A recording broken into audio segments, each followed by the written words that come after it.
Bonsoir à tous et bienvenue à ce rendez-vous quotidien consacré au Brame du Cerf sur France Télévisions. Une immersion continue durant 3 semaines au cœur de la forêt de Rambouillet pour découvrir l'un des spectacles les plus saisissants du monde sauvage. Nous recevons aujourd'hui Éric Angenot, auteur du livre Vivre la forêt, pour explorer ensemble le rôle et le fonctionnement des écosystèmes forestiers. Bonjour Éric. Bonjour. Alors quel est déjà dans un premier temps votre lien avec les forêts ? Mon lien avec les forêts, il débute très jeune parce que je suis originaire d'une région forestière à l'est de la Belgique, qui est grosso modo dans le nord du massif des Ardennes. J'ai été régulièrement en forêt avec mes parents, mais je pense que le moment où j'ai vraiment commencé à prendre conscience, à pouvoir nommer les choses et à prendre conscience un peu de la complexité de ce qu'est une forêt, c'est vers l'âge d'11 ans, parce que j'avais une institutrice qui était naturaliste et ornithologue, et donc le mercredi après-midi, on partait poser des nichoirs, cueillir ou observer les champignons, baguer des choux et tulotes, etc. Et donc ça a été vraiment une sorte d'entrée extrêmement intense dans les milieux forestiers, quoi, en fait. Ouais. Et pourquoi les forêts plus que d'autres milieux, par exemple comme les prairies ? Déjà parce qu'on était assez proche de la forêt, et je pense qu'il y a quelque chose dans les forêts qui est...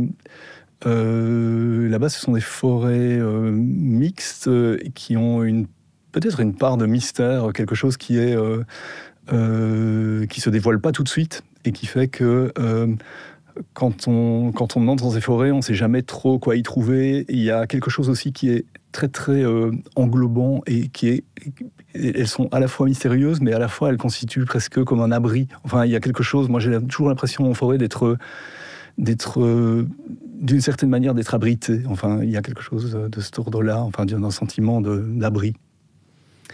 Et comment en êtes-vous venu à en faire un objet central de votre recherche et de votre engagement ?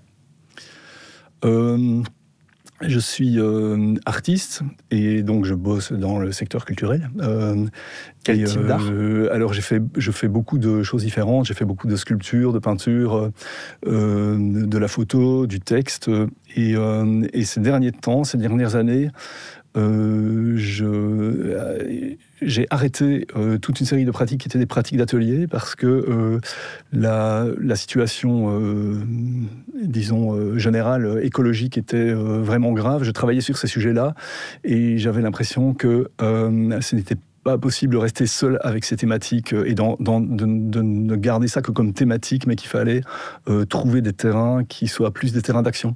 Donc j'ai commencé à travailler comme artiste avec d'autres artistes, à proposer à d'autres artistes de travailler sur les questions de forêt, à rencontrer des actrices, des acteurs de terrain sur différents terrains forestiers en France et en Belgique, et puis aussi à éditer des petites publications, des fanzines et des choses qui ne... Qu'est-ce que c'est que des fanzines pour les personnes ? Les fanzines, c'est des choses qui viennent un peu historiquement, ça vient un peu de la période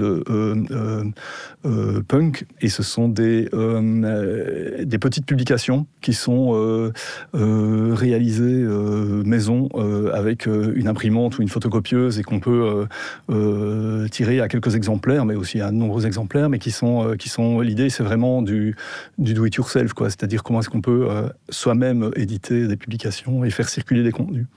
Et pour moi, cette question de la circulation des contenus sur des questions d'écologie est devenue assez centrale dans ma pratique. C'est-à-dire comment partager du sensible, du rapport au vivant, comment faire attention à toute une série de petites choses, et comment arriver à faire circuler ces contenus. Donc quand je dis des petites choses, ça peut être la manière dont les insectes mangent des feuilles d'arbres, ça peut être les arbres déracinés dans certaines forêts, enfin ça peut être toute une série de choses comme ça, mais qui sont disons, emblématique d'un vivant grouillant et multiforme, voilà, et qu'on ne voit parfois pas souvent, quoi, en fait. Votre livre s'intitule « Vivre la forêt ». Pour avoir les bases, j'imagine que certains qui pensent à la forêt imaginent un ensemble d'arbres. Comment est-ce que vous la définiriez, vous, la forêt ? Pour moi, la forêt, c'est vraiment je pense que c'est avant tout un monde complexe. C'est-à-dire que c'est l'image que j'aime bien, c'est que quand on est dans un environnement urbain, on est dans un environnement qui est façonné par une seule espèce, la nôtre. Et quand on est dans un environnement forestier, on est dans un environnement qui est façonné par des milliers d'espèces qui interagissent entre elles. Et pour moi, ça, c'est quelque chose de vraiment fondamental, parce que c'est quelque chose qui, sans cette multitude d'interactions, il n'y a pas de forêt. Et pour moi, la forêt, c'est vraiment principalement ça, c'est-à-dire cet environnement complexe qui fait qu'on est soi-même aussi, on peut se sentir pas extérieur, mais faisant partie de cet environnement. Et c'est pour ça que la forêt me paraît être aussi un lieu idéal de prise de conscience de ça et de cette connexion au vivant, du fait qu'on n'est pas séparé de la nature, mais qu'on en fait partie, quoi. Et qu'est-ce qu'on retrouve dans ces forêts en plus des arbres et des animaux? Est-ce qu'il y a d'autres choses qui sont peut-être invisibles qu'on n'a pas l'habitude de percevoir? Une des choses qui m'apparaît, importante, c'est effectivement toute la part à laquelle on ne fait pas toujours attention. Mais c'est que, d'une certaine manière, quand on pense forêt, on peut penser aux cerfs, aux chênes, etc. Mais pour qu'il y ait des cerfs et des chênes, il faut aussi qu'il y ait des ronces, des limaces, des lombrics, des cloportes, et des bactéries, des champignons.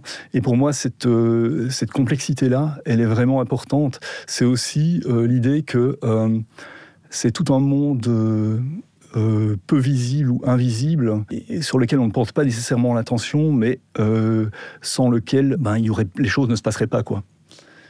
Est-ce qu'il y a des interactions entre le monde par exemple, qu'il y a sous le sol, les lombrics, le réseau mycorhizien, à savoir les champignons, les animaux, les oiseaux, les arbres? Est-ce que tous ces éléments-là entrent en connexion? Oui, complètement, en permanence. C'est une des choses qui, moi, m'intéresse profondément en forêt, c'est-à-dire de savoir que, par exemple, les lombrics ou le sol forestier qui est quelque chose qu'on ne voit pas, et quelque chose qu'on ne voit pas, qu'on peut percevoir, mais qu'on ne voit pas la plupart du temps, et quelque chose sans lequel la forêt n'existerait pas. Et le fait que, par exemple, les lombrics creusent des galeries, donc sont des animaux mélangeurs, vont chercher de la manière nutritive dans les profondeurs, la ramènent vers la surface, permettent que les arbres s'en saisissent, mais les arbres s'en saisissent aussi parce qu'il y a un réseau mycorhizien qui leur permet de s'en saisir. Donc toutes ces questions-là de ces interactions complexes entre des animaux qui jouent ces différents rôles, qui sont parfois proies, prédateurs, etc., mais qui sont une société. Le sol forestier, par exemple, c'est une micro-société avec des milliards d'individus, des milliards des milliers d'espèces différentes, et un équilibre très très fragile et complexe. Et je trouve ça très très fort de pouvoir prendre conscience de ça, et de prendre conscience que c'est à la base de la forêt, ce sol forestier, et que une forêt qui fonctionne bien, c'est aussi une forêt qui produit son propre sol forestier. C'est-à-dire que on n'est pas simplement, il n'y a pas le sol et la forêt, mais le sol fait partie de la forêt, et toutes les interactions qu'il peut y avoir entre ce sol et les arbres et les animaux qui vivent sur la surface du sol font en sorte que la forêt peut fonctionner, se régénérer, et peut se perpétuer. Une des choses qui me paraît aussi très très importante, c'est la manière dont la forêt est un système qui s'auto-régule et qui fonctionne, qui peut fonctionner de manière pérenne, sans qu'on ait besoin d'y apporter quoi que ce soit, en fait. Nous, en tant qu'humains, je veux dire. Et vous parliez de forêt qui fonctionne bien. Comment sait-on? Est-ce qu'on a des indicateurs visuels, auditifs, sensitifs pour savoir si une forêt fonctionne bien? Il y en a plusieurs. Moi, une des choses qui me fait dire qu'une forêt fonctionne bien, quand je vais en forêt, c'est la multiplicité des essences d'arbres et leur âge, c'est-à-dire d'avoir des arbres qui ont des âges différents et des essences différentes. On sait que c'est une forêt, que les forêts qui sont de ce type-là ont beaucoup plus de capacité à se perpétuer, à se régénérer, etc. La présence, une des choses aussi qui me semble importante, c'est la présence de bois mort. C'est-à-dire qu'on sait maintenant que le bois mort est vraiment a une fonction assez fondamentale dans la régénération des forêts. Pourquoi ? Parce que c'est la décomposition du bois mort qui permet au sol de se régénérer, mais pas que, c'est-à-dire que le bois mort, c'est aussi une possibilité de maintenir une certaine humidité, et on sait maintenant qu'un des rôles des forêts, c'est vraiment d'être des régulatrices d'humidité. Et le bois mort joue un rôle énorme là-dedans. Et puis le bois mort, c'est aussi la possibilité d'avoir une multitude d'espèces qui dépendent de ce bois mort et de la décomposition de ce bois mort, qui vont de petits insectes xylophages à des pics noirs et qui alimentent d'une certaine manière ou à des différents types de pics, mais qui alimentent toute la chaîne alimentaire de la forêt. Et donc il y a vraiment quelque chose d'important là-dedans. Et ouais, en parlant des pics noirs, une des choses que je trouve intéressante, c'est que, par exemple, le fait d'entendre ou de voir un pic noir, ça peut être un signe de bonne santé de la forêt. C'est-à-dire, on voit un pic noir, ou on entend un pic noir, ou simplement on voit la trace que le pic noir laisse sur une souche. On se dit, tiens, il y a un pic noir, donc ça veut dire que du pic noir dépendent une dizaine d'espèces qui peuvent aller nicher dans les trous qu'il fait ou qui dépendent de lui à différents niveaux, et on sait que ces espèces sont probablement présentes aussi dans cette forêt, donc on sent qu'il y a certaines espèces qui sont, emblématiques de la bonne santé de la forêt, et les voir, c'est bon signe, quoi. Vous avez d'autres espèces emblématiques en tête ? Pas nécessairement, mais je pense qu'il y a parfois des choses qui sont... Une des choses qui me frappe aussi, c'est que des espèces ou des essences qui ne sont pas nécessairement valorisées, ou qui, disons, en un certain sens, font désordre ou ne sont pas considérés comme une bonne santé de la forêt, c'est des espèces comme par exemple des essences comme par exemple la ronce. On sait que quand on voit de la ronce en forêt, on se dit « Oh, il y a de la ronce, ça semble être une espèce envahissante », mais on sait que la ronce va permettre, par exemple, à des glands qui sont tombés entre ces branches de ronce de pouvoir germer sans être mangés par les chevreuils, et donc que ça permet là aussi une régénérescence de la forêt, donc que des plantes qui ont une mauvaise réputation sont in fine extrêmement utiles, avec en plus le fait que la ronce permet à toute une série d'espèces de se cacher, de s'abriter, de nicher, d'avoir à manger, etc. Donc pour moi c'est aussi important de saisir qu'il n'y a pas de... toutes les espèces ont leur importance, et pour moi c'est aussi une des leçons de la forêt, c'est-à-dire à un moment donné des choses qui paraissent...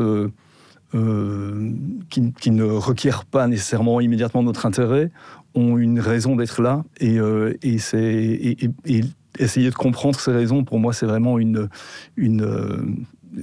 un des apports et un des apports de la forêt. Oui. Et comment est-ce qu'on fait pour différencier une forêt qui est riche d'une forêt qui est pauvre ? C'est ce dont je parlais. Il y a cette idée du nombre d'essences. Par exemple, on sait, on a coutume de dire que le nombre des forêts a considérablement augmenté en France ces dernières années. Mais si on prend le type de forêt, on constate qu'il y a plutôt un type de forêt qui est en déclin et un autre type de forêt qui sont les forêts mixtes.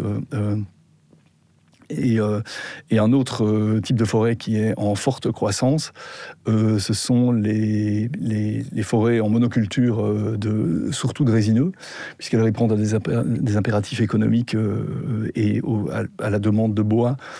On constate que ces forêts-là, donc les forêts les forêts qui sont en monoculture, notamment les forêts en monoculture de résineux, pour l'instant ont de gros problèmes, qui sont des problèmes notamment de scolytes sur les épicéas en plaine, mais des problèmes qui sont liés au fait que cette mixité et cette interaction et cette symbiose, ces multiples symbioses qu'il peut y avoir dans ces forêts mixtes, permettent aux forêts d'avoir une sorte de résilience, c'est-à-dire que tout insecte ravageur a aussi ses prédateurs qui sont là, et donc il y a une régulation qui fait qu'on n'a jamais on a toujours une tempérance, disons, dans le fonctionnement, et alors que dans les forêts en monoculture, on a une énorme fragilité qui vient que s'il y a un ravage créé par des scolites, par exemple, on peut avoir des hectares et des hectares de forêt qui partent, et on a en général dans ces forêts-là une biodiversité qui est nettement moins importante, moins forte, un appauvrissement des sols, avec aussi parfois quand on fait pousser ces forêts-là, la nécessité d'amener des intrants, c'est très compliqué, quoi, en fait. Quand vous parlez d'appauvrissement des sols, qu'est-ce que ça change Qu'est-ce qui change entre un sol riche et un sol pauvre ?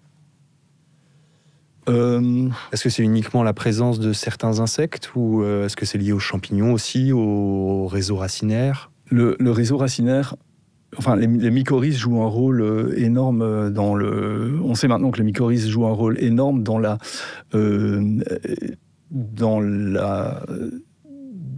fait que les arbres puissent pousser le mieux possible, et que les mycorhizes permettent aux arbres de synthétiser un certain nombre de matières nutritives qui se trouvent dans le sol.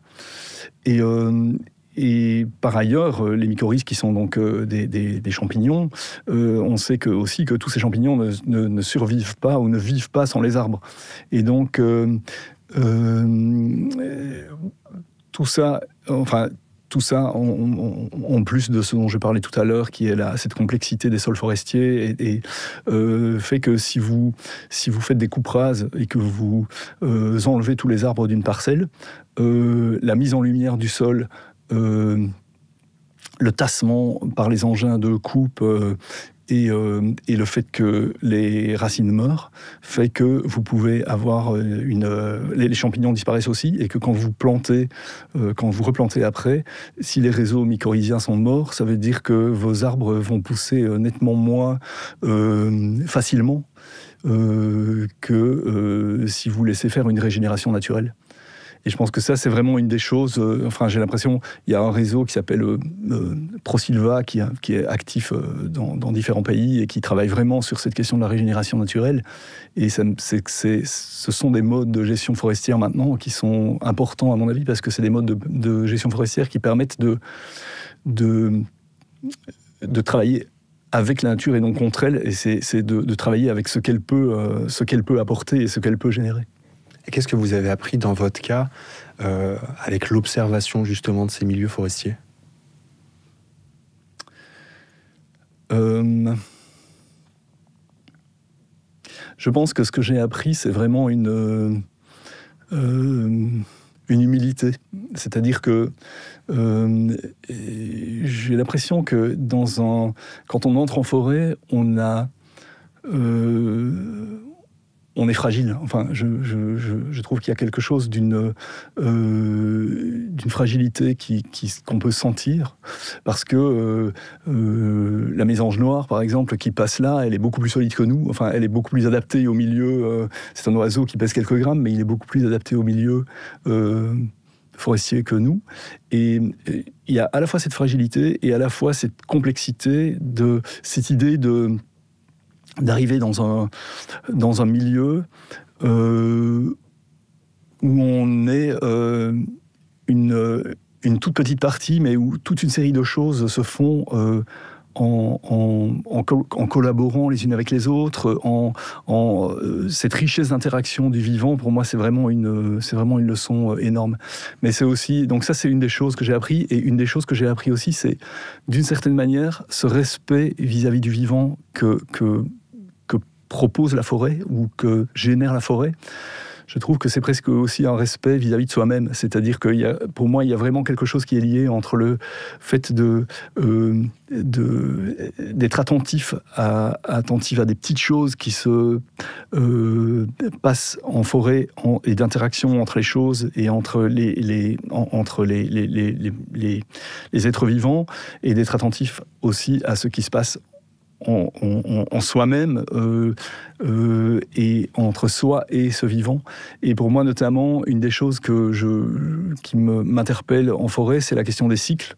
C'est qu'en forêt, on n'est pas du tout dans un temps linéaire qui est celui de la machine, disons, ou de nos sociétés industrielles, c'est-à-dire où on a découpé le temps de manière à permettre la productivité. On est dans un temps cyclique, on est dans un temps où on rencontre des êtres qui ont 350 ans et puis on en rencontre d'autres qui ne vivent que quelques heures ou quelques jours.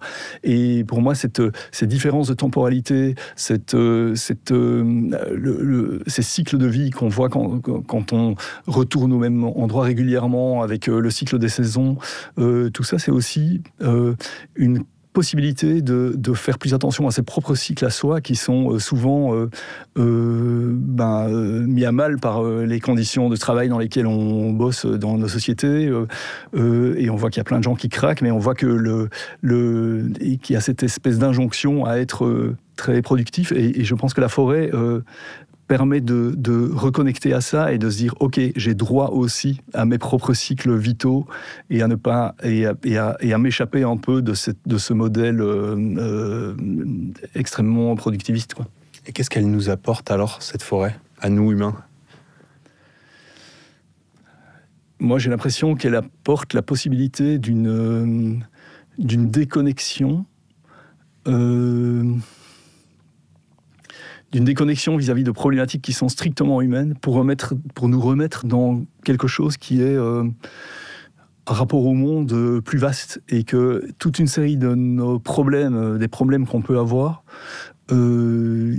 j'ai l'impression qu'ils peuvent être vraiment relativisés. Enfin, je parle au niveau personnel, mais je pense que je pense qu'il y a toute une série de problèmes qui peuvent être relativisés par la fréquentation de la forêt, parce qu'on est dans une autre échelle de temps, une autre échelle de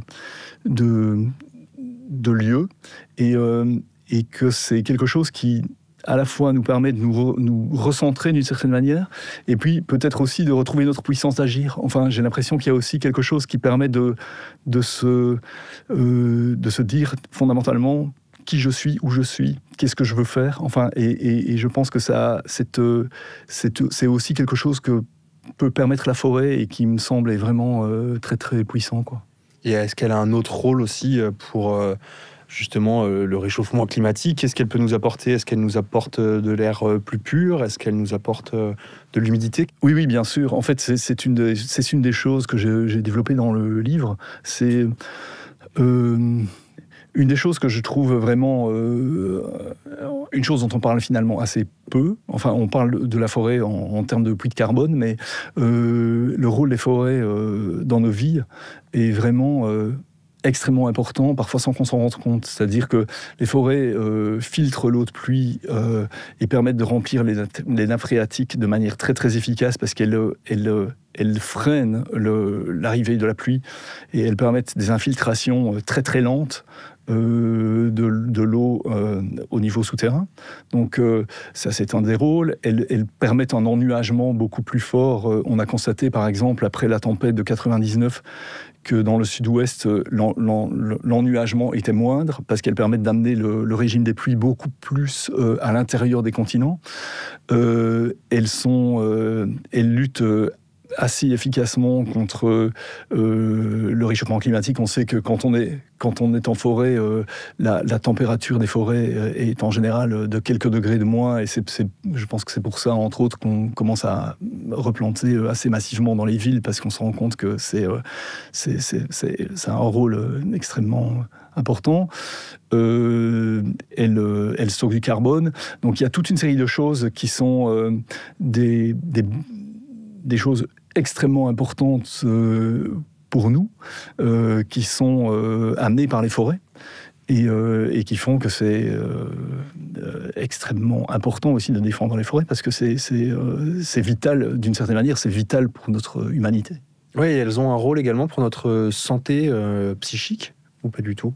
Oui, absolument. Ça c'est encore un autre rôle, mais on sait maintenant que le fait de rentrer en forêt permet de faire baisser le cortisol, donc l'hormone du stress, de manière très conséquente. Et on sait que les forêts que la végétation accentue.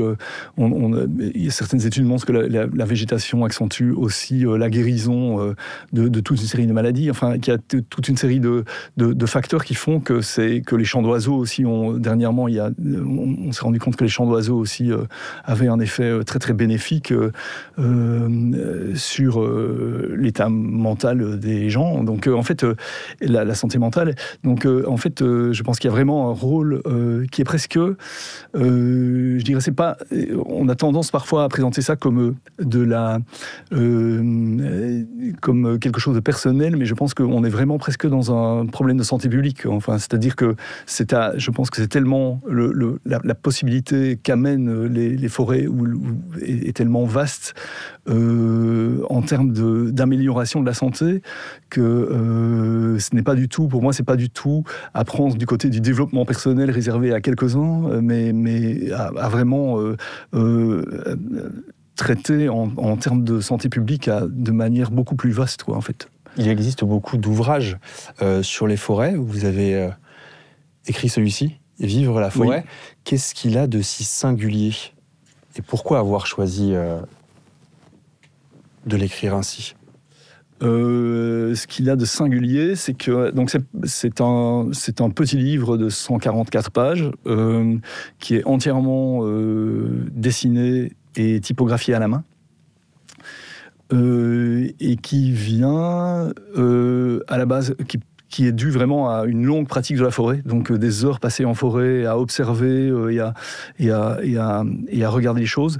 Il est dû aussi à beaucoup de rencontres avec des actrices, acteurs de terrain, de discussions avec elles et avec eux, de passer du temps du fait d'avoir passé du temps sur le terrain à observer, à observer avec différents types de regards, c'est-à-dire aller sur le terrain avec une ornithologue, avec un garde forestier, avec un garde-chasse. Enfin, tout ça, c'est des choses qui permettent d'avoir des approches différentes.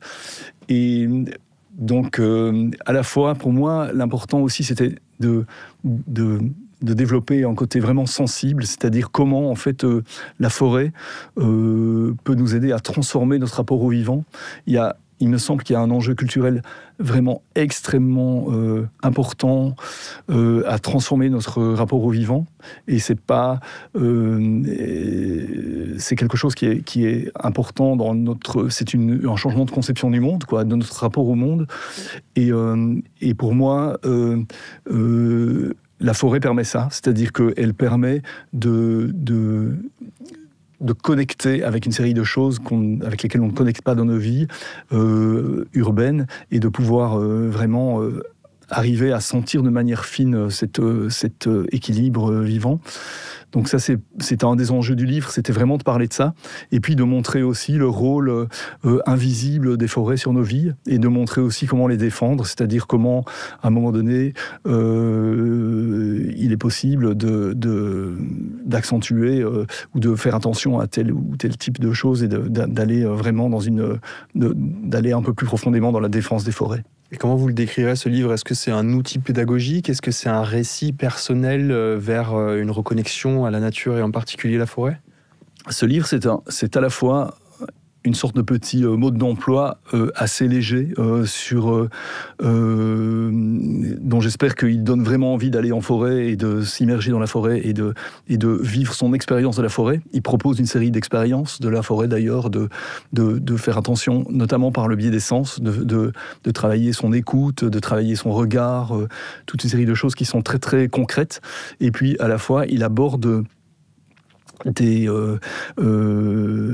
d'autres choses comme la place de la forêt dans nos vies et ces choses qui sont ce rôle de la forêt qu'on ne voit parfois pas au quotidien, mais qui fait que les forêts sont présentes et influent néanmoins l'air qu'on respire, l'eau qu'on boit, etc.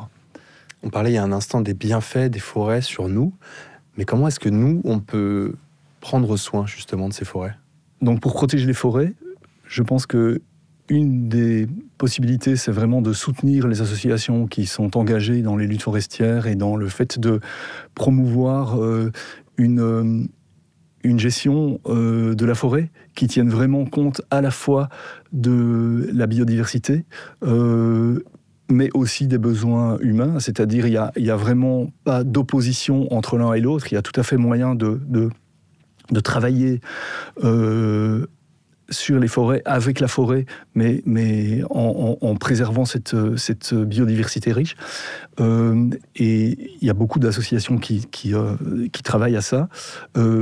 Et par ailleurs, il y a notamment des initiatives qui sont assez intéressantes, comme Forêt en Vie, qui travaille sur l'acquisition de forêt qui est un fonds de dotation, qui travaille avec à la fois des experts, mais aussi toute une série de gens, de particuliers, qui décident de se mettre ensemble pour acheter des forêts et pour les gérer d'une manière qui soit à la fois durable, qui préserve la forêt et la biodiversité, qui permettent d'en valoriser les différents usages, et aussi de permettre une extraction de bois, mais qui soit en circuit court et qui puisse tenir vraiment compte de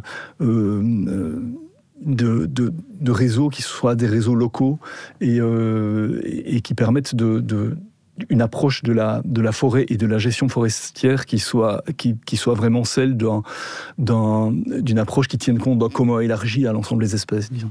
Et a-t-on besoin d'avoir une gestion de ces milieux forestiers, en sachant qu'au tout début, vous nous disiez justement qu'une forêt n'avait pas forcément besoin de nous pour vivre? Oui, absolument. Une des choses intéressantes qui se passe ces dernières années, c'est la prise de conscience que, effectivement, de l'importance d'avoir des forêts qui ne soient pas du tout gérées. Et donc je parle de gestion ici, mais en fait, le fait d'avoir des forêts qui ne soient pas du tout gérées, je pense, c'est vraiment aussi extrêmement important, parce qu'on se rend compte que quand on laisse faire, une série de choses se passent qu'on n'avait pas pu anticiper. Donc je parlais de gestion parce que c'était l'idée de forêts qui sont dans lesquelles l'humain a une place lui aussi, et dans lesquelles l'humain travaille avec la nature et avec la biodiversité, et arrive à malgré tout prélever du bois pour ses propres besoins, et à respecter le vivant qui fait partie de la forêt, qui constitue la forêt. Mais il paraît maintenant plus que nécessaire d'avoir aussi des réserves intégrales dans lesquelles on ne touche à rien et dans lesquelles on laisse la forêt vivre sa propre vie sans y intervenir en aucune manière. Qu'est-ce que vous conseillerez à des personnes qui voudraient aller en milieu forestier? Est-ce qu'il y aurait des petits tips à donner au niveau par exemple, d'essence, des choses auxquelles s'attacher? Oui. La première chose que je conseillerais, c'est d'y aller pas trop nombreux. C'est-à-dire d'être attentif au silence, c'est-à-dire d'apprendre à se taire.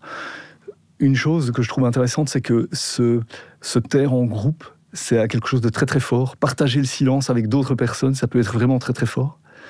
Et déjà, donc, ce silence, le fait de marcher silencieusement, à mon avis, c'est quelque chose de vraiment fort. Le fait de savoir s'arrêter, prendre le temps, ne pas être dans l'exploit sportif, mais juste pouvoir prendre le temps de sentir les choses. Je pense que c'est quelque chose qui est vraiment important. Et le fait, une des choses qui me semble vraiment très riche, c'est de pouvoir s'arrêter pendant 20 minutes, une demi-heure, 1 heure, 2 heures au même endroit, sans bouger. Et je pense que si on fait ça, c'est l'opportunité que plein de choses se passent autour de nous. Les animaux oublient qu'on est là. Petit à petit, ils fonctionnent autour de nous comme si on n'était pas là. Et une série de choses se mettent en place, et on a accès à une série de choses qui peuvent être vraiment très très fortes. Ouais, vous avez souvenir d'une expérience comme celle-ci, par exemple, en forêt? Oui, c'est notamment il y a 2 ans de ça, j'étais au printemps assis dans une sapinière et un faon est arrivé à 3 mètres de moi. Il marchait, il explorait, il était vraiment en mode je découvre le monde. Et tout sens ouvert. Et puis je l'ai vu passer là, mais vraiment très très près, faire demi-tour et rejoindre sa mère. Sa mère était à 10 mètres. Ils m'ont vu ni l'un ni l'autre et ils sont repartis. Et c'était vraiment... J'arrêtais de respirer, j'étais là. Et c'était une expérience, une rencontre très très forte. Et avec le plaisir de voir aussi qu'on peut être là sans déranger, quoi, en fait. Pour terminer, est-ce que vous auriez un ouvrage sur les forêts à nous recommander, en plus évidemment du vôtre intitulé Vivre la forêt aux éditions Ulmer? Il y a un de ces livres que je trouve vraiment formidable, qui est un livre de David Abram. C'est aux éditions Dehors. Et c'est un livre qui s'appelle Devenir animal et qui vraiment parle du sensible et de comment renouer avec le sensible et comment donner place à notre perception sensible. Et pour moi, ça, c'est vraiment un ouvrage très, très fort qui n'est pas directement sur la forêt précisément, mais vraiment sur les rapports au vivant et sur la manière dont on peut réenchanter le monde de manière très profonde, quoi. Voilà. Merci beaucoup, Éric Angelot, d'avoir été avec nous pour échanger autour du rôle et du fonctionnement des écosystèmes forestiers. Avec plaisir, merci à vous.